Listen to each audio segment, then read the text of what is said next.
Aku mesti terkejut tengok korang ikut aku balik. Dia tak marah ke? Buat apa? Lagi dia suka. Tambah meriah lagi kita beraya. Lagi ramai lagi. Isnun, rumah kau jauh ke dari rumah Ismail? Tak ada lah. Dekat je. Oh, bolehlah raya sekali nanti. Isman, tadi mak aku pesan. Bawa kereta tu baik-baik. Ya, aku tahulah.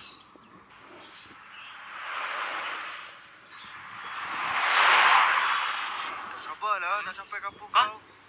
Kenapa kereta tu? Alamak, perlahan pula kereta ni. Ish, kereta ni. Itulah. Lembab betul. Kalau perlahan tu, ikutlah lorong kiri. Untuk kiri je lah Ismail.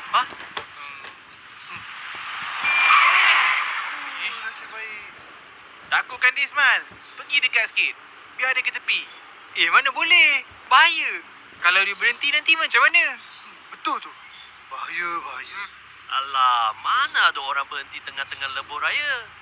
Ha? Betul-betul? Cepatlah, Ismail. Laju sikit. Ismail, dekat lagi. Yelah. Dekat lagi.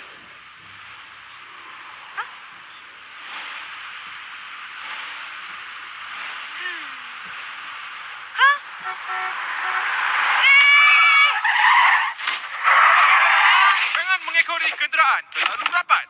Elakkan kemalangan. Alamak, macam mana ni? Macam mana lagi? Bayarlah. Kau lah ni Asnun. Tak lari kampung dikejar.